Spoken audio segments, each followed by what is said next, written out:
Hey, good afternoon, everybody. Welcome to this edition of Turnaround Marriage. And I just wanted to hop on here this beautiful, crisp fall, almost winter afternoon to share with you about broken dreams, broken or lost dreams. I talk to a lot of people, and one of the things that seems to be the constant is that the dream has been lost. In other words, not only what they hope that their marriage would be, but oftentimes it's gone hand in hand with what they hope that their careers might be, what their life might entail, what family life would look like, what things that they might have accomplished at this point in life. And the interesting thing that I found is not only personally, but for other people, that one of the most difficult times for people is when they come face to face with the fact that at Christmas time, in the holiday season, that things are not lining up necessarily with the way that they had hoped or dreamed things would look like. Again, both in their personal lives or with their marriage, with their careers, whatever it would be. And I think it's even worse because we watch all those Hallmark movies this time of year, and it's like, oh boy, that's definitely not us. And as if that was even reality, right? So, what do we do? What happens? Where do people wind up when they lose their dreams? It's interesting because we talk to a lot of different folks, and a lot of them, when they realize that things are not lining up in their marriage, they realize that they've also given up in a lot of other places. And I was talking to someone the other day, interestingly enough, as we were sharing. Most of the our call had been rather uneventful, but then I asked him specifically, what did he dream when he got married all those years ago that this marriage would look like? And faced with that is when he got really emotional because he realized what he had hoped and believed and dreamed when they got married all those years ago of what this marriage was going to look like, what their family life was going to look like, was very, very different than what that could be. And he believed that this was so far that it was unattainable. And guys, we were actually there at one time ourselves. But before I go there, I just want to share, that I was asking myself, why do people lose their dream? Why is it that they get lost? And I thought of a few things, not really in a particular order. And it would apply to marriage, but it would apply to just about any time someone has lost the dream, any time that they feel like the dream has been broken. One of the things that is huge is life was harder than they imagined. Who could have foreseen 2020 and the challenges that we would have this year, correct? Sometimes life can be really tough. And maybe even years prior, there have been things that have happened that were just beyond the pale of what you could have even imagined that you would face, either for yourself or for your children or in your marriage, career, whatever it would be, guys. And no one really prepared you for that.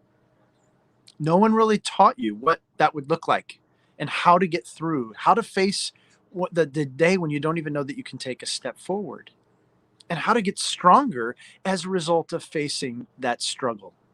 The second thing that stands out for me is a lot of times people don't see those hurdles as part of the process. And I use this analogy a lot, but how many movies have you seen where they just arrive and it's just like it's all easy for them and there's no ups and downs and there's no twists and turns and it's all smooth sailing? Like that wouldn't make for a very good movie, would it? That would just be pretty boring. And so I think a lot of times when life brings hurdles, when life brings challenges, people tend to not see them as part of what's necessary to shape them for who they need to become, and also to shape them to fight for the dream that God gave to them. Fight for the dream of who they know that they are in Christ. Fight for the dream of that marriage that God has given to you, that the dream of what it should be.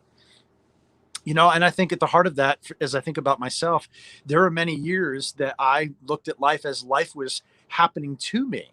Life was happening to us. And all these things were happening. And all these years, all these events were piling on top one of another. And we didn't know how to get out of it.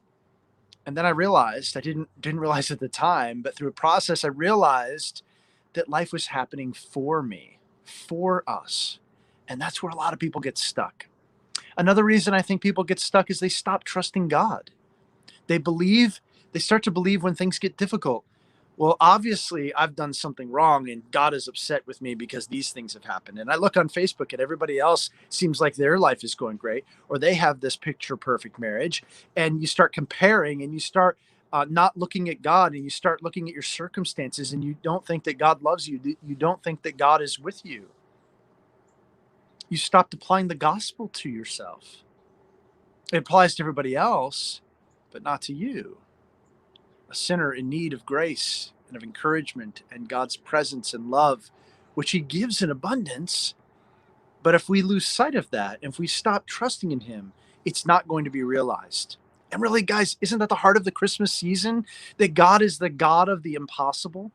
That what seemed at the time like there was no hope for mankind, that He did send His Son for us to have life and life everlasting. Isn't that the heart of Christmas, that God came into the world and rescued those who couldn't rescue themselves? Isn't it true that He entered into human form so that He could say that and be able to show that He is near to mankind? That is what Emmanuel means, that God is with us. And somewhere along the lines, somewhere along the way, perhaps you've stopped trusting God. We've also, I think, another reason is we've let others rob our dream. Sometimes I think well-meaning people, sometimes family, sometimes close friends are the ones that they want to protect us, and they give us advice that may not be biblical advice. It may not even be wise advice, but they want to protect us. And we start listening to them instead of the dream that God gave to us of who we're supposed to be, of what we're supposed to accomplish, of what our marriage is supposed to look like. And I hear people that have taken wisdom and advice from all kinds of well meaning people, and they've allowed those people to rob them of their dream. It could even look like seeking after safety above all else, seeking to be wise above all else. But sometimes you have to lean in and trust and believe that God has greater things in store. Another reason that comes to mind is that people are simply not focused on the dream. Proverbs 29:18. I've been thinking about it a lot. Most people know the first half of it, which is, where there is no vision, the people perish. And it's true. It's true in ministry, it's true in life, it's true in the workplace. If you don't know what you're aiming for, you're going to get that. If you if you're aiming for nothing, you're going to get nothing. And so often people have forgotten that they need a vision for their marriage. And the rest of that verse is right on target with that. It says, "But he that keeps the law, happy is he." And so there's the promise that when we set our hearts not just on a vision that's vague, but a vision that God has outlined for us, specifically in Christian marriage. I mean, sorry for the train. Give me a chance to take a deep breath.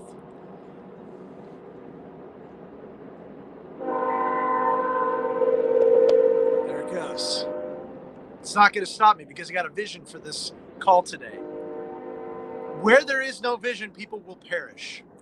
But specifically, when we know that that vision is in alignment with what God clearly lays out for us in His Word, namely what a Christian marriage ought to look like, a place of belonging, of safety, of grace, of intimacy. Maybe you've gotten lost there.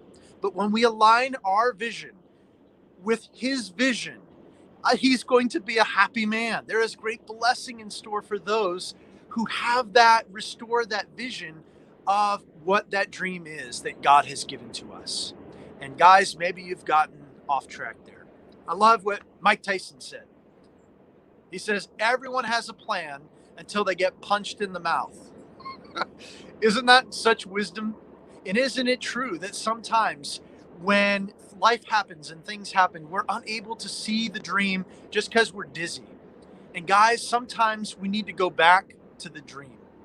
What it is that God has called us to, both personally and in our marriages. Has God designed marriage to be the place of disconnect and loneliness that it is right now? Of course not. Of course not. So guys, we've got to get back to that dream. It's a dream. It's a vision that not only He gave you years ago when you guys got married, but He created it out there for you to go after it. And for whatever reason that you've not been going after it, today is the day to go after that vision. And guys, here's the bottom line. This is why people get stuck here most of all. This is why they're not able to overcome those challenges and those reasons that they've not been able to, or why they've lost that dream. It is this: the way that you're thinking. That's clear in all of those things that I listed today. That you don't know how to handle the things that happen. You don't know how to address them. You're not able to process them. And especially as husband and wife, if you process them differently, then even more so does it feel like sometimes being punched in the mouth. Not only were you guys not able to understand what had happened and not be able to face that together as a team, but you have felt like your spouse perhaps is part of the problem and you guys feel disconnected. And so that vision, that dream of what this marriage ought to be seems so far out there. So, guys, I want to encourage you today. I want to encourage you to remember those years ago what dream that God gave for you for this marriage. What dream, what vision God has given to you for what the future holds. He wasn't confused. It's just the way that you've been thinking about it. So, guys, I want to offer to you, if you're out there tonight and you're realizing, boy, we're confused about this. We've lost sight of the dream. Guys, we're in the business of helping to restore what has seemingly been lost. And I want to encourage you to reach out and make a call. You can go to turnaroundmarriage.com/call and pick a time that works. And we'll get on a free call together. And on that call, we're going to diagnose together exactly where you've lost that dream, exactly where things have not been working in the marriage. And then we'll talk about what you dream it could be. In other words, what is that vision that God gave to you all those years ago? And if I can help you to get from where you are to where that is, I'm absolutely going to make that path clear. Guys, it will be the best 45 minutes you've ever invested in your marriage. And if there's something better out there, I'm going to point you in that direction. But either way, you're going to get clarity about exactly what you need to do next to get back the vision God gave to you. So, guys, I've given you a bunch to think about today. I hope those are some great words of wisdom, especially as we look at this Christmas season. I pray God's blessings upon you. I pray restoration for that vision for wherever you are, whatever vision has been broken or lost. God is in the business of restoration and bringing that back to you again. So that's my prayer for you. I pray God's blessings on you. Reach out, and I look forward to talking.